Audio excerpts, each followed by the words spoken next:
Boa noite a todos. Deus abençoe a todos que aqui estão. Deus abençoe também a comunidade do Moarama que acompanha pelo site.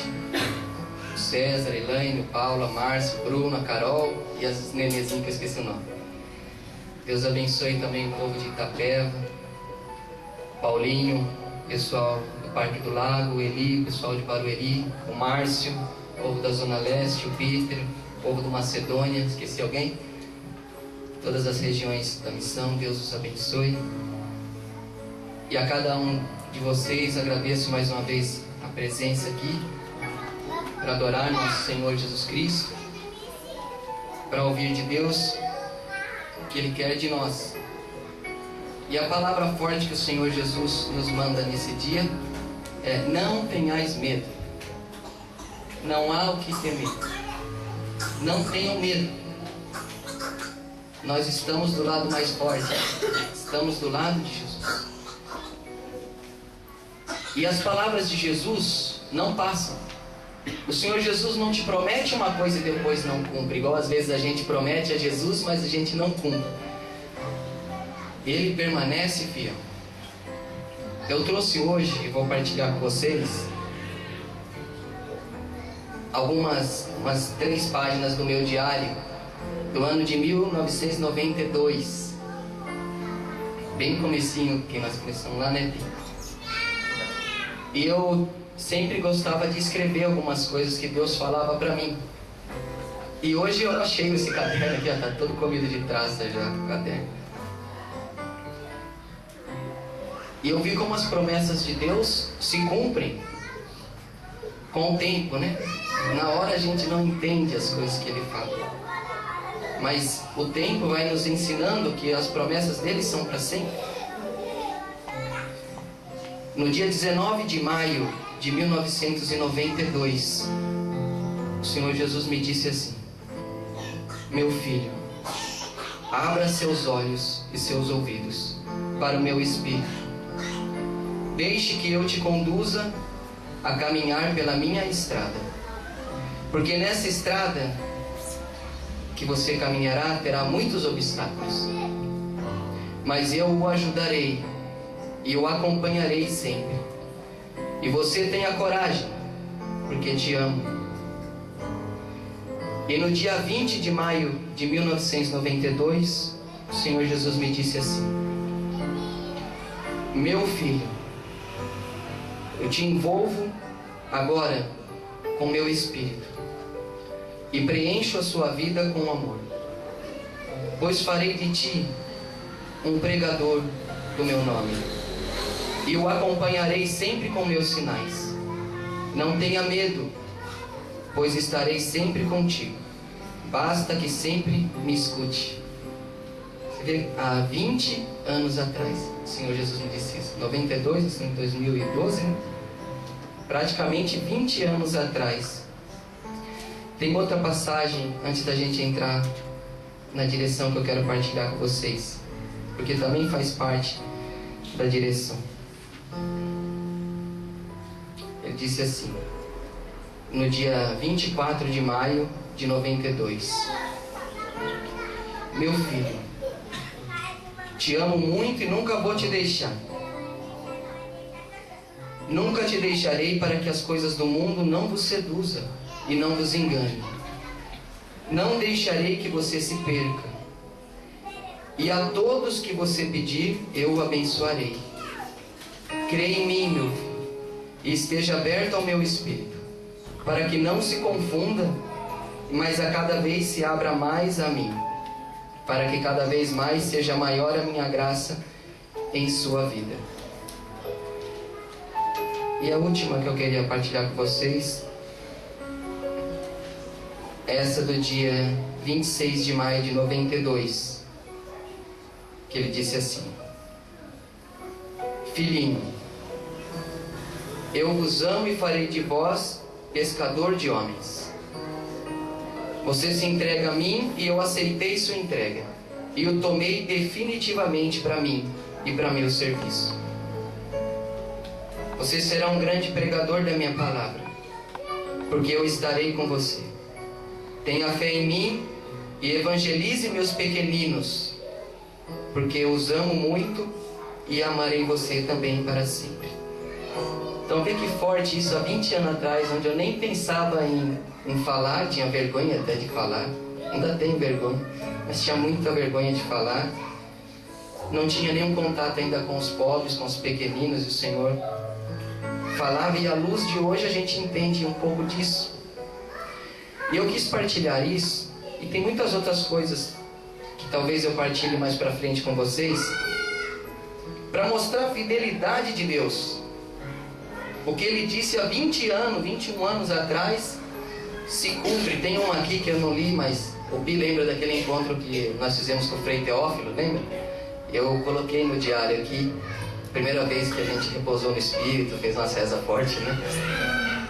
E eu anotei tudo aqui, uma experiência, uma visão que eu tive lá naquele retiro, depois eu vou partilhar outro dia, se cumpre hoje aqui, na Missão Eucarística Voz dos Pobres. Há 21 anos atrás, foi em 91 aquele encontro, né? O Senhor é fiel às suas palavras. E a gente cabe a paciência de esperar o tempo de Deus, de não se desesperar e de saber que o Senhor não muda de ideia e que o Senhor permanece fiel mesmo na nossa infidelidade. Nesses 20 anos, quantas vezes fui infiel a Deus? Mas o Senhor sempre fiel ao que Ele falou, pela honra do nome dEle mesmo. Quando o Senhor fala de nos tornar um pregador, um pescador de homens para Deus, o Senhor não fala de falar em nome de Deus, mas de viver o Evangelho. Porque a pregação verdadeira é a pregação da vida, a pregação das atitudes, não só a pregação das palavras. A pregação das palavras também é importante, mas ela é reflexo de um coração entregue verdadeiramente ao Senhor. Eu trouxe aqui o livro do padre Raniero Cantalamessa, pregador oficial de Roma, do Papa. E ele fala algumas coisas sobre a pregação da palavra. Como nós devemos pregar. Como nossa vida deve ser. E não só pregar de falar, mas pregar com a vida.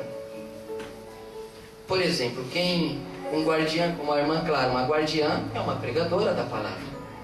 Porque você mostra com a vida que deve ser feito. O Leone também, o Bi como ministro, e todos nós, enfim, cada um de nós. Nossas atitudes pregam o que cremos. Nossas atitudes mostram ao mundo o que acreditamos. E até que ponto acreditamos. Nossas atitudes que mostram até que ponto acreditamos. Nossas atitudes. O padre Raniero Cantalamessa diz assim: quando nos convertemos à glória de Deus e ao mesmo tempo anunciamos suas grandes obras em fraterna harmonia, no respeito às diretivas da Igreja e em espírito de humildade e de obediência, então todos irão nos escutar.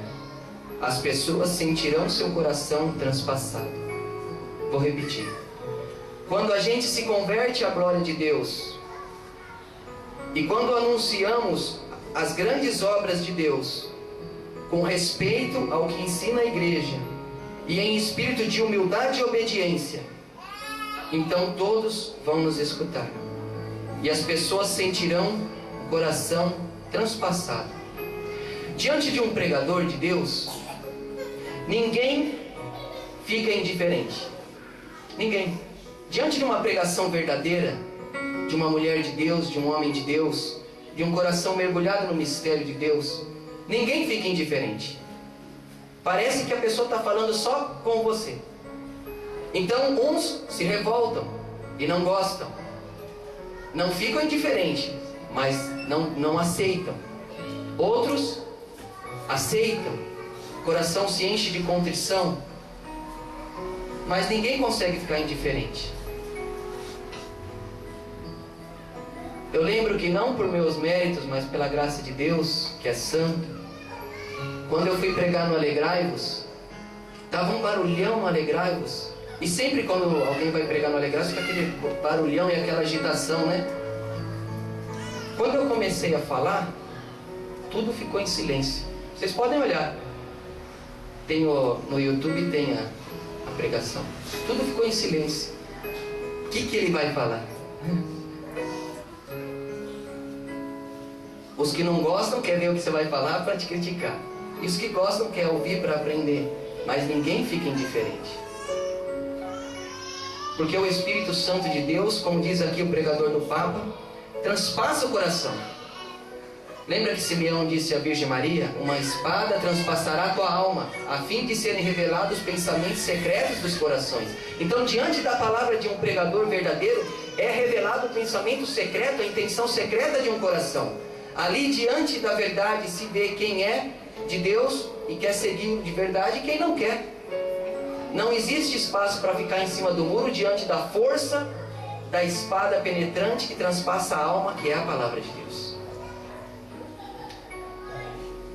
Ele continua dizendo assim: o remédio para o pregador é sempre pedir a Deus que nos leve a uma experiência abrasadora da sua glória, como fez com os profetas. O profeta Ezequiel caiu prostrado como morto no chão. E depois disso o profeta ouviu Deus dizer: agora vai e profetiza para meu povo.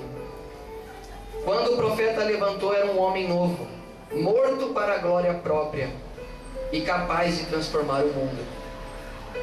Olha que forte isso.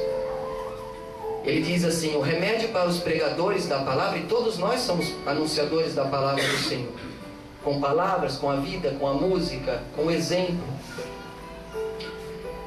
Ele diz: o remédio para não se afastar de Deus é pedir uma experiência abrasadora da glória de Deus.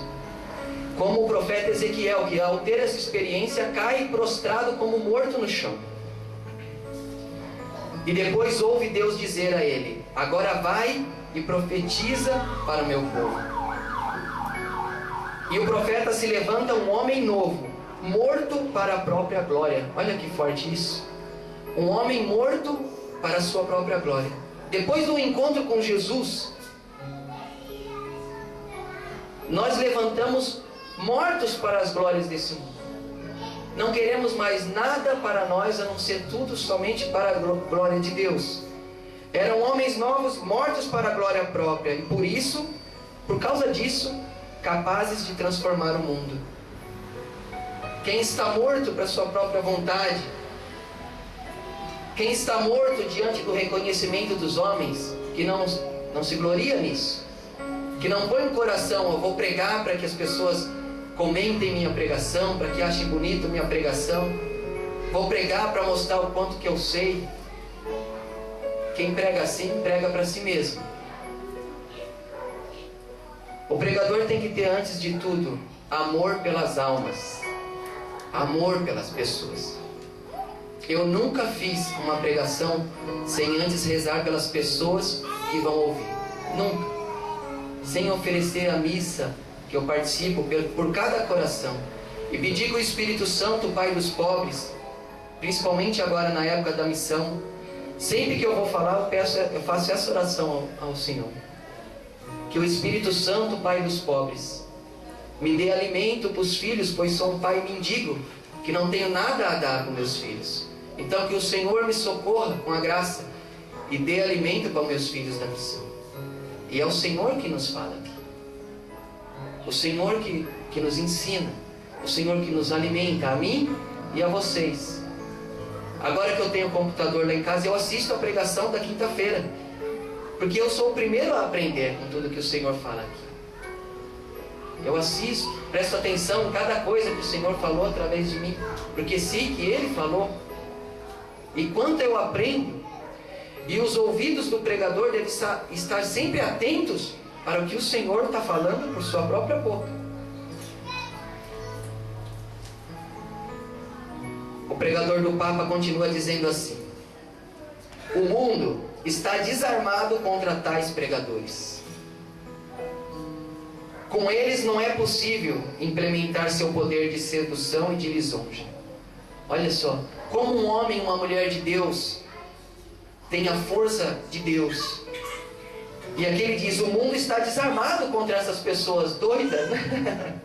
Não tem nada que agrade um homem de Deus a não ser Deus. Então não tem nada que você ofereça que o cale. Não tem nada que você coloque que compre sua alma.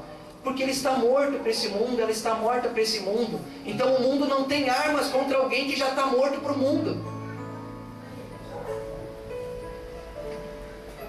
O anunciador tem um poder aliado na luta contra a vaidade e a compaixão por si mesmo. É a consciência do próprio pecado e das próprias deficiências. Olha que lindo isso. Qual que é o maior aliado de um pregador?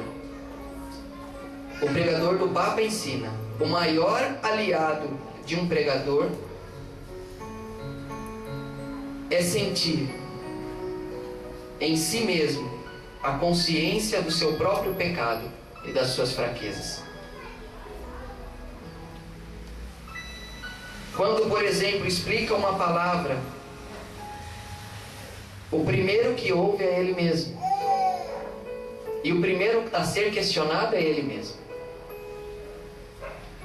Vocês lembram daquela passagem do Antigo Testamento? Quando o rei Davi, e o rei Davi era um homem muito santo, mas também muito pecador, como todos nós. O rei Davi tinha mandado matar Urias para ficar com a mulher de Urias. E o rei Davi, naquela época, já tinha várias mulheres, porque naquela época o homem tinha várias mulheres. Você pode ler no Antigo Testamento. Ele não precisava pegar a mulher de Urias, que só tinha uma esposa e era um homem pobre. Mas ele, se deixando levar pela vaidade, pelo orgulho, se deixou seduzir pela carne, se deitou com a mulher de Urias e depois consumou mais ainda seu pecado, mandando matar Urias. E Davi não percebeu o pecado que fez, se não fosse o profeta Natan. Ele não percebeu. Para ele estava tudo normal. Urias morreu, pronto, ficou com a mulher de Urias. O profeta vem e disse para ele: Davi, aconteceu um problema entre o povo. Dê a sentença para que a gente aplique essa sentença ao povo. E Davi, se achando o máximo, cheio de sabedoria, pode falar que eu vou dar a sentença. E o profeta disse para Davi: um homem rico do nosso povo tinha várias ovelhas, todas belas e fortes. E ele tinha um criado que só tinha uma ovelha, mas que esse criado amava muito essa ovelha. E ele dava vida e tratava essa ovelha com muito carinho. E esse homem rico, cheio de ovelhas, mandou que pegasse a ovelhinha do seu criado pobre e matou para o banquete dos seus convidados. E quando viu que o homem ficou triste, mandou também que matasse o homem. Qual que é o seu julgamento, rei, diante desse fato do nosso povo? E Davi disse: mande matar de forma violenta esse homem que fez isso, essa injustiça tão grande. O profeta Natan disse a Davi: esse homem é você. Esse homem é você, Davi. Você mesmo deu a sua sentença. Este homem és tu. Por isso nós, ao vivermos a palavra de Deus, sempre temos que ter um coração contrito e agradecer a Deus quando o Espírito Santo nos mostra. Quando vemos o defeito nos outros, a tendência é logo dar uma sentença. Mas lembrar primeiro de olhar para nós e dizer: este homem és tu, é você. O defeito que eu vejo nos outros, devo procurar em mim e corrigir em mim. Sempre o defeito que eu ver nos outros, sempre o julgamento que eu for dar para os outros, devo procurar em mim e corrigir em mim. Porque o nosso próximo é como se fosse um espelho. E geralmente as coisas que nós menos gostamos nos outros é porque nós também temos. Os defeitos que nós vemos que mais nos incomodam nos outros, quase sempre são os defeitos que nós temos. São os defeitos que nós temos. Por isso que nos incomoda muito nos outros. Por exemplo, um cara que fala muita mentira, ele não gosta de conversar com um mentiroso, né? Fala, nossa, o cara fala, mas ele também só fala mentira. O cara muito ignorante, ele não gosta de outra pessoa ignorante, porque ele também é ignorante. Então, geralmente, o que vemos nos outros e nos atinge mais é porque também temos em nós. E o Espírito Santo profetiza ao nosso coração: este homem que você julga, és tu. És tu, Davi. Você que é esse homem que pegou a ovelhinha e mandou matar a mulher de Urias. E Davi chorou. Aí que Davi percebeu o que tinha feito. Quando ele mesmo julgou um caso, pensando que não era o dele, e viu a sentença que ele mesmo deu com um crime menor do que o dele. Ali se tratava de uma ovelha, aqui de pessoas. O Espírito Santo é essa voz profética, como o profeta Natan, que fala primeiro ao coração de um pregador, antes dele falar para os outros. Por isso a nossa vida de anunciadores da palavra de Deus deve ser acompanhada pelo Espírito profético, o Espírito Santo, que nos leva a amar e a não condenar. Eu não posso pregar para todo mundo ficar se sentindo mal, se sentindo acusado. A verdade deve ser falada com caridade. A verdade sem caridade é farisaísmo. Quando falta a caridade, até a verdade perde o seu sentido. Porque você vai dizer, não, mas eu disse umas boas verdades para o fulano. E saiu humilhado o fulano. Faltou a caridade. A caridade é que dá vida para a verdade. A caridade é que faz a verdade cair no nosso coração com contrição, não com condenação. A pessoa que ouve um homem, uma mulher de Deus falando a verdade, ela traz para a sua vida, nossa, eu preciso me converter disso. Este homem sou eu, esta mulher sou eu, e eu preciso me converter disso, e isso é bom. Mas agora a pessoa sair se condenando, achando que é a pior pessoa do mundo, que não tem jeito, isso não é bom. Por isso que sempre que vamos pregar, que vamos falar, que vamos corrigir, sempre a caridade vem primeiro. O desejo da santidade daquele irmão, o desejo da felicidade daquele irmão, o desejo de que aquele irmão se sinta melhor, se sinta mais feliz, que tenha a oportunidade de se levantar. Não podemos querer abrir a falência da vida do nosso irmão, decretar a falência e abaixar a porta da sua vida. Devemos sempre, como o Senhor Jesus disse, eu não quebrarei o caniço rachado, não apagarei a mecha que ainda fumega, enquanto há esperança. Vamos tentar levantar as almas, por amor das almas, por amor. São Paulo apóstolo diz assim, pregar o Evangelho para mim é uma obrigação, porque Cristo me amou primeiro. Prego por amor às almas. E o amor de um pregador, e assim eu termino, está na atitude da sua vida pelas pessoas para as quais ele prega. O interesse na felicidade daquelas pessoas. Nenhum outro interesse deve motivar o pregador a não ser o interesse da felicidade eterna desta pessoa que ouve. Que a pessoa se sinta mais próxima de Deus. Hoje na adoração eu pedi a Jesus que suas palavras, Jesus, inflame os corações dos missionários, principalmente daqueles que estão mais tristes, mais desanimados, que a tua palavra inflame os corações. E o Senhor disse que inflamaria, e o Senhor inflama. E a palavra forte de hoje, dessa semana: não temais. Não temais. Lembra que eu falei semana passada? Quando o ferro está na têmpera, sai aquela fumaça toda e você não consegue enxergar nada, nem lembrar de nada.